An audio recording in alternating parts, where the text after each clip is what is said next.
Okay, hello everybody. Thanks for attending to this webinar on 5G and IoT challenges and testing solution in telecommunication industry. So I am Mathieu Mercier, I'm the Technical Director for Asia Pacific for MVG, and I'm based in Hong Kong.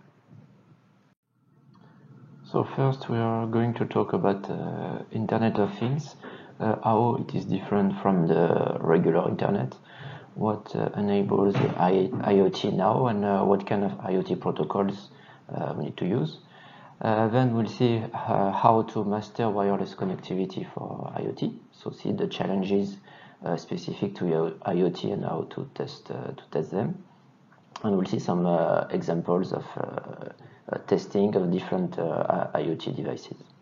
Then we'll see what kind of multi-prop test systems can be used for OTA testing for IoT. So we'll see different kinds of systems for OTA and also for RSE, spurious emission tests. And then we'll finish with some modern IoT testing solution for bigger systems, bigger devices, and for higher frequencies. So first, let me introduce MVG, so Microwave Vision Group. So Microwave Vision Group was founded in March 2008, and it's a combination of several companies. So Satimo is a French company specialized in multi-prop technology, so doing a very fast antenna measurement system. And Satimo does also RF safety devices for safety in the RF environments. Then in the group we have Orbit FR. So Orbit FR is specialized more in mechanical positioners, big antenna measurement system for RCS as well, radome measurement, compact range, but also big single probe testing equipment. Then we have AMI. So AMI is an absorber manufacturer based in the US. RAMC, so Rainford, which is specialized in shielded chamber, so for antenna measurement, but also for EMC, EMP applications, for example. So we have facilities located everywhere in the world. So the headquarters is in Paris for MVG. Next to Paris, you also have the factory, mainly for the multi-prop systems. In Israel, we have the Orbit factory, so for more mechanical big positioners. We have the factory of absorbers in San Diego, in the US. And Rainford, so for the shielding part, is located near Manchester in the UK. And then we have several offices for customer support, sales all over the world, in the US, in Asia, for Hong Kong and Tokyo. We have also an office in Rome for R&D antenna development, for example. And we have also some customer support teams in several cities, mainly in China, also in India. Now let's talk about the Internet of Things, the IoT. So IoT should be the start of the largest digital transformation wave. So digital waves, we had several of them in the past already. So we had the mobile phones first, then we had the internet, and then the mobile internet with the smartphones. So Internet of Things should be the next one, and it should be the largest one, because any industry will be able to use wireless and connected devices. And so it will be a big change and a big revolution to what we have now, where we only connect mainly connect people and not things. So we will see a lot of applications, probably some that we don't even think about now, happening in the future. So how is it different from the regular internet? So internet mostly links people together. IoT will link everything. Any device will be able to be connected and linked together and analyzed through the network. So it's a link between the physical and the digital world. So basically you have much more data generated by things rather than people, so which is not the case today, even if this amount of data is growing a lot. So then we can expect a big gain in productivity for things, but not only for people. So how you can make this work? So you have several things in the IoT to make sure your IoT system will work properly. So first you need low-cost smart sensors. Why low-cost? Because if you want to connect everything, then you need a lot of sensors. Of course, it has to be they have to be low-cost, otherwise it will not be feasible. So you need a lot of sensor, low-cost sensor that can be distributed anywhere. So then, of course, if you have a lot of data measured by a lot of sensors, you need big data analytics. So you need some kind of cloud management system to gather the data and to analyze this data in real time. And so to be able to collect a lot of data for a lot of devices that can be located anywhere, you need wireless connectivity to be able to have a big amount of data collected in real time. And so this digital world of things and people will be enabled by wireless connectivity. This is a big part of the Internet of Things. So what works now for IoT? So we'll see some examples. So now most of the key obstacles are gone. So we have the possibility to have chip sensors that can be installed everywhere. We have the possibility to connect this sensor wirelessly, and we have a lot of possibilities in the application domain to be able to gather and analyze this data. So everything is already in place for the IoT. So the growth is in IoT. So if we see here some data about connected devices in billion, so you see that from 2015 to 2023. So fixed phone, laptop, mobile phones, basically there is no growth plan for the next years, and there was no growth in the previous year. Mostly the market is saturated, so you will see a similar amount of devices. But for IoT, for short range or wide range, you see a big growth already now, and it will be even bigger in the future. So that's where the growth is in the wireless industry now. And if we check similar data, but for different parts of the world, different countries, you can see that it will be basically the same everywhere in the world.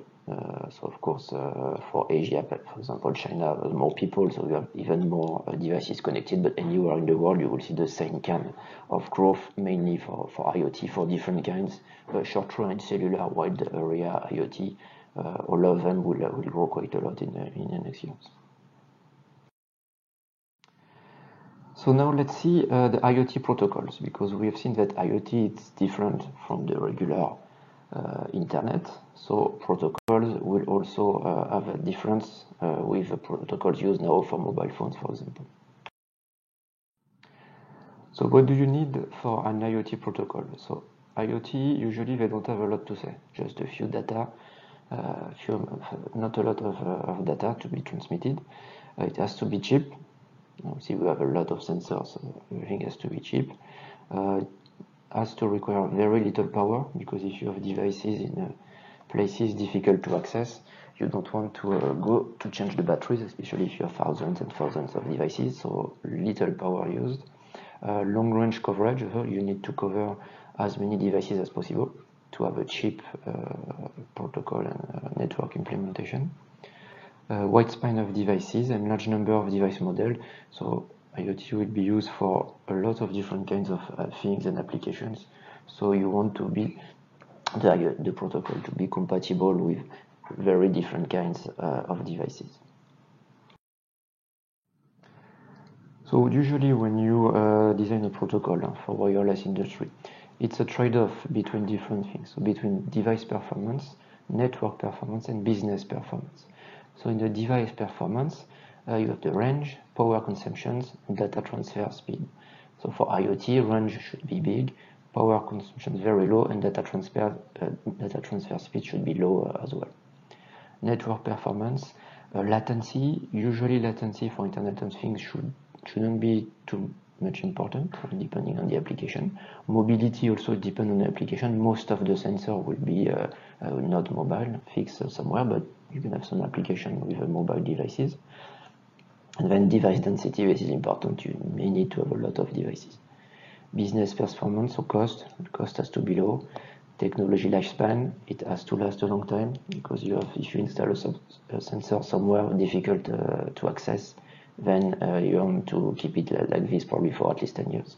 And then security, so security, this is quite a new thing, because now, for example, for computers, most of the people have antivirus on their computer, but for Internet of Things, it will be very important also to have a good protection on the devices. Already now, we saw some hackers using things connected to Internet to hack some systems.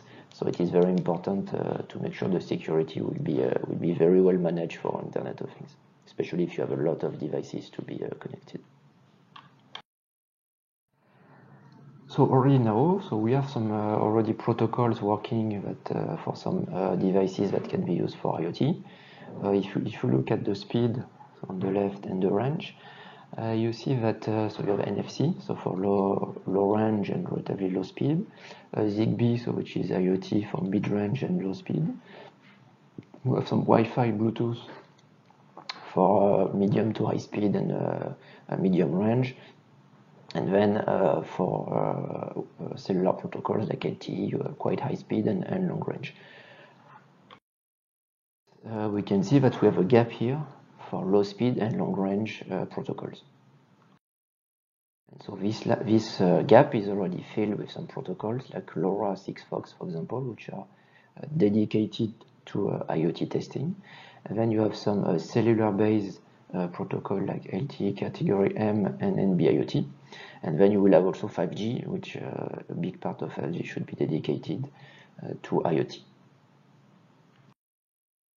So if we look now on the frequency bands for these protocols, so we can see that you can fit everything from about 400 MHz to 6 GHz, basically, with the Wi-Fi already well known up to 5 or close to 6 GHz, and then even Sigfox, LoRa, Zigbee, all these protocols are also included in these frequency bands. And we can, if you take also the automotive protocols like CV2X, which will be at 5.9 GHz, so below this 6 GHz limit. You may have some protocols like Wi-Fi going up to 6, 7, 8 GHz sometimes.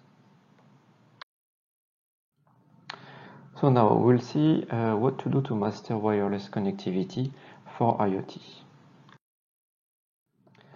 So if you design an IoT system, so you can have the best hardware, best software, the best service solution, but if you cannot connect properly your device, then it's all for nothing. So the antenna is very important in the device. If it doesn't work well, then the whole system will have a lot of problems. You cannot connect properly to your device.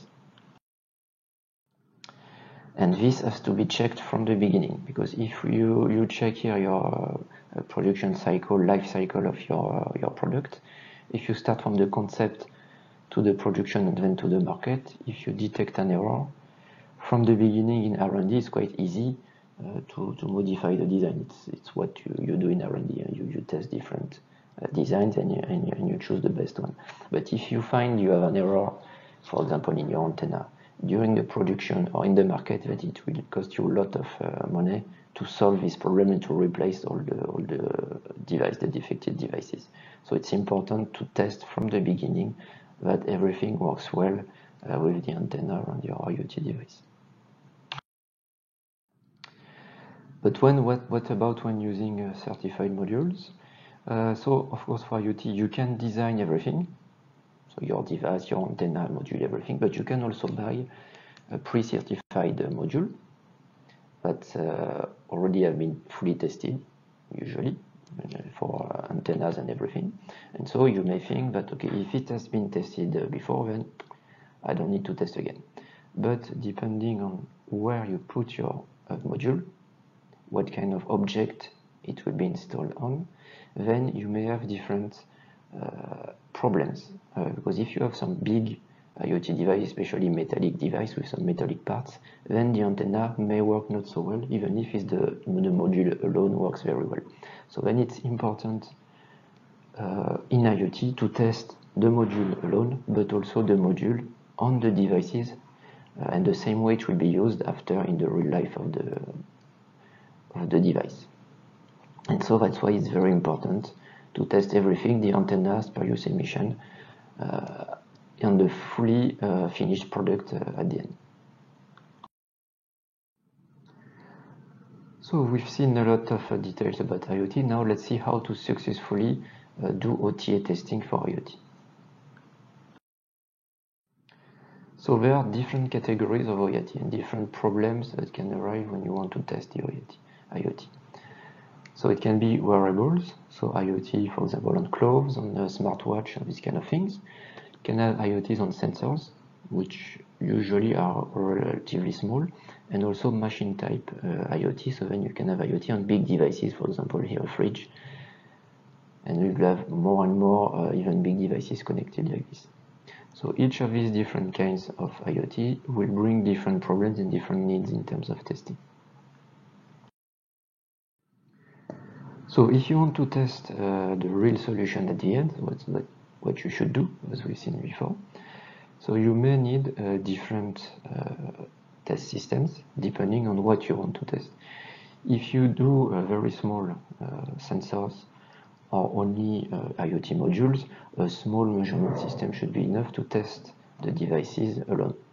But at the end of the day, if this sensor, this IoT sensor, is put on a bigger device, then you have to test the whole thing as it should work after in the real market.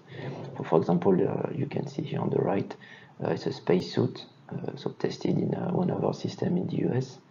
And this spacesuit, of course, has a lot of communication systems included. And this spacesuit has also some metallic parts, some different kinds of materials. And depending on where you put the antennas, of course, it can you can see different problems and it works quite differently. So it's very important to test the module at the beginning alone, of course, to make sure that it works well by itself, but after to test the real configuration and also to know where you need to put this module and the antennas, because on different parts of the big device you can have some different kinds of problems at the end of the day.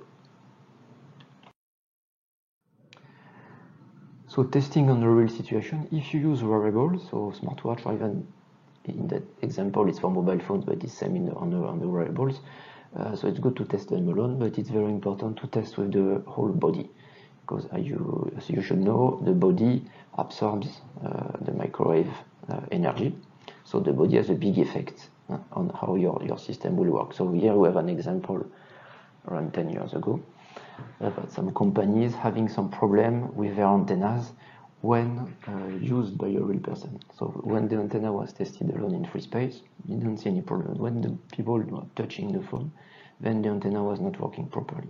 So that's why already for quite a long time we have implemented the possibility in our systems to test so a mobile phone with the person also. So we have a chair, basically a PVC chair in our system, so you can have somebody sitting on the chair holding the phone, so when you can really test the phone in the real environment. So you should do the same for IoT, especially for wearables IoT.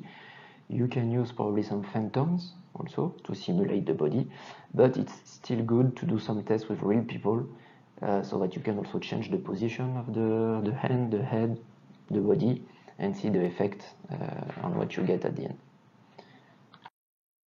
We did some tests a few years ago on a bit higher frequencies, so here at 15 GHz with somebody holding a phone, so we will test at 15 GHz, and if you take a look at the measurement, you see that in the middle you can actually see quite clearly.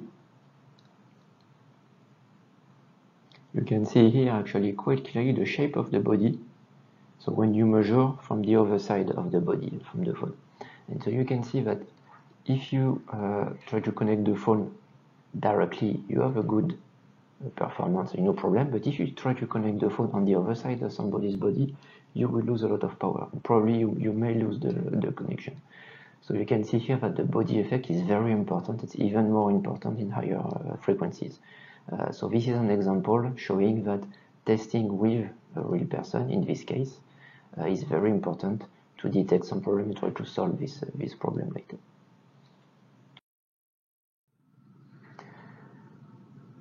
So we have seen the problematic of IoT. So now how MVG can help people to build the IoT world. So it has to be, the system has to be very accessible, easy and fast to use, and of course capable of all OTA protocols to be efficient to develop Internet of Things.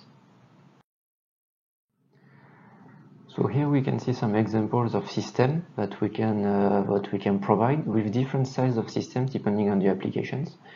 So we can start from the very smallest system on the left, called a Minilab, working from 650 to 6000 megahertz with a max DUT size of 40 centimeters. So this is the smallest system. So we'll see some more detail in the next slides about this system. Then we have the Starlab. So advantage of the Starlab is the frequency band that can be extended up to 50 gigahertz.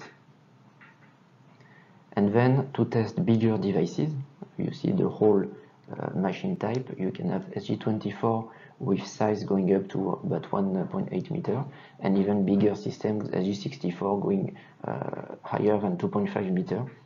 And we've also extended frequency capabilities from 70 megahertz up to 18 gigahertz. So now about the software.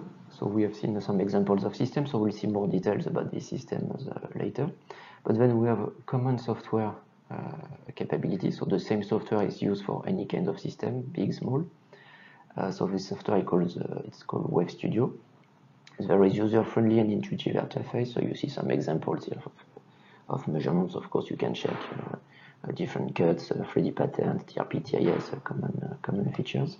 Automatic reporting, and you have a wide protocol support. So you see here some examples of IoT protocols, cellular protocols. Of course, all these protocols are updated when a new one comes. We update also the software to support these protocols. One advantage also for using our near-field system is the post-processing. So using near-field system, so when you do near-field measurement, you need to do a near-field to far-field transform. So you go from the near-field and you extend to the far-field. But what you can do also is the opposite. So going from the near-field backwards and then do a back propagation, and then you can check your currents, magnetic and electric currents, on the surface of your device. So that can be very useful for machine type IoT. So when you have a small module including in a big device. So here this is an example for automotive, but it will be similar if you have a fridge, for example. So here if you have a car with an antenna on the roof, you do if you do near field measurement, then you do a back propagation using our Insight software, and you can see the currents on the surface of the car, and then you can see if you have some hotspot somewhere that can be sometimes too high, or sometimes you have some cross polarization, for example, generated from some part of the device. And then from this you can easily see if something is wrong, if something doesn't work as expected. So this is a very powerful and useful tool to check where to put your IoT module on a big device. Okay, so now let's see some more details about the systems. So first, the smallest system is Minilab, so 6 GHz OTA. So this system can work in OTA and in passive. It's very compact, and it's very easy to access quickly your device, and it's made for IoT applications. So this system has a multi-probe technology, so the same as other system in MVG. This system has its own shielding, so no need for additional chamber, and then use the same software capability as the other systems. So you see here that when the door is closed, so the system has a 100 dB shielding, and it's quite compact, so it can go through a double door, so it's easy to install it in your lab, or even need to change the location in a lab. And since it has its own shielding, then no need for additional chamber, so it's very compact and efficient way to do small device testing. So you see here when the door is open, so the door opens and move up and down like this. And then inside, so you have your device that will rotate in azimuth, and you have multi-probes to scan the device in 3D. So with the door big opening like this, it's very easy to access your device. So you can have your desk just next to the system and just do some modification in your device very easily. And you have some fiber optics light inside also to have a good visibility of your device inside.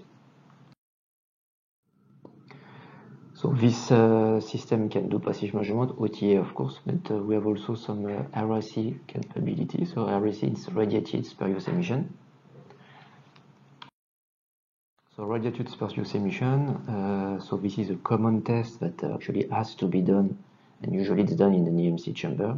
So this test is here to detect if your device transmits high power in different frequency bands. So usually when you have a wireless system, of course you want to transmit a signal at a dedicated frequency, but in the design of your system, some harmonics will be also generated at different frequencies, higher and lower frequencies, and this needs to be checked, but this harmonics power has to be below some standards defined by standard committees around the world. So this is a mandatory test that has to be done for any device. And here, so we propose to do some pre-compliance testing in our small mini lab. So usually the traditional measurement method for RSE, it's to measure your device in horizontal placement and vertical placement, and then rotate the device in 360 degrees to check so the spurious emission. So in here in the mini lab, so we use the multi-probe technology to have a full 3D test of the RSE in both polarization, vertical, horizontal, and so to check the spurious emission level. So like this, it's low cost, space saving, and time saving, so you use the same system. But of course, it's a pre-compliance measurement, not a full compliance measurement. And we see here some examples. So on the left, you can see here the frequency band has been scanned, and we can detect some harmonics. And so we make sure we are below the level here, which is defined for these protocols. And so in that case, we are good. And here we see the measurement in 3D at some specific frequency, so from specific harmonics, to see in which direction the harmonic is generated. Okay, so that's it for the mini lab. So now the Star Lab. So Star Lab, you can test similar size devices up to 45 centimeters. But the advantage of the Star Lab is the frequency band. So we have an extended frequency band from 650 megahertz up to 50 gigahertz. So on the same system, you can cover this whole frequency band. So this system is made for OTA and passive tests.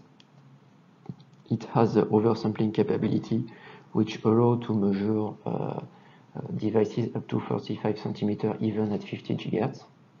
So it can be very, very useful. And this system can be used without chamber if you do relatively high power testing. So passive measurements and TRP, you don't need a chamber because you have absorbers here. So make sure you have no reflection. After, of course, if you test low power, like for TIS, then you need a chamber, of course, to be isolated from the outside. So we can see here some examples of tests in the Star Lab. So this is a 6 gigahertz Star Lab. So you can see here that for not too low power testing, you don't need a chamber. You can just put absorbers around. And this is an example of the company called Parrot in France making drones. So you see the drones here in the Star Lab. So tested in that case probably for Wi-Fi protocols. And so this with this Star Lab, it's cool for a small drone, Wi-Fi devices, laptop, wireless modules. So relatively small devices, wearables is very useful. So then here we will see an example for the 50 gigahertz Star Lab. So we did make some measurement with a company called Smitech from Taiwan, and we tested at 28 gigahertz a beamforming front-end module. So this module, so you can see a picture here. So this is a module, a 4x4 array, which is made to do beamforming. And so we tested this module for different at the same frequency for different beamforming settings, so the beamforming directions, and so to analyze if the beamforming is well controlled by the device. And we can see that we can do that around with around 15 minutes measurement time, which is very fast, especially at those frequencies. So we can see in this slide so the measurements of the beamforming device. So for different frequencies and for different beamforming settings. So on the left you can see the 1D cuts, and on the right some 3D cuts. So on the left, on the top, this is the measurement at 27 GHz, then in the middle at 28 GHz, and on the bottom at 29 GHz. And for each frequency, we have measured so different beamforming settings. So for the beam directions at 0, plus minus 10, plus minus 15, and plus minus 25 degrees. So when we check the beam position, beam pointing, so we can see that we can point at this direction. So beamforming is working well for main beam directions. But if you look on the right at the 3D patterns, so especially on the one on the very right at for minus 15 degrees main beam direction, you can see clearly so the main beam at minus 15, so which is good. But you'll see also that you have a quite high side lobe, which is almost as high as the main beam.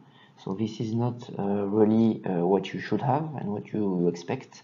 So you see that for this beam direction, you have a problem of side lobes. So that's why it's very important for this kind of beamforming modules, so especially important for 5G.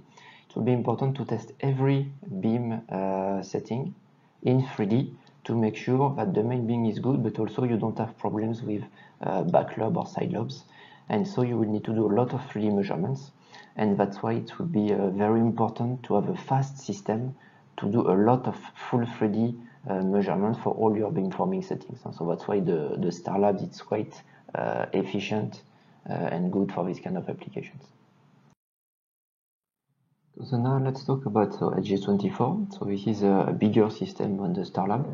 So it will allow you to measure, of course, bigger IoT devices. You see an example on the right of an IoT device in the HG24. And so this is more useful for small to large devices, large drones, heavier DOTs, so mesh networking devices, small antennas, body one, the whole body test also is possible with this system. So then we have the HG64. So 64 is even bigger system, so can measure system up to around 2.7 meter. And this system can also be have an extended frequency band from 17 GHz to 18 GHz. So for heavy DIOTs and bigger DOTs, whole body tests, so if you have bicycles, scooters, bigger devices. So we have also bigger systems than this, but usually for IoT, this system should be already big enough. So there are three things to remember to summarize. So IoT will have a big impact in every market. So any device can be connected. So even the markets now which don't use any wireless capabilities, they will use it in the future for sure. So it will be used by everybody. So protocol and module choices are important depending on the application. Wide range, long range, short range, depending on the amount of data, amount of devices, etc. And OTA testing will be critical for IoT, and especially for the whole device testing. Even if you have a big device, everything should be tested properly to avoid byte surprises after later on the market. Thank you very much for your attention. That's all for today.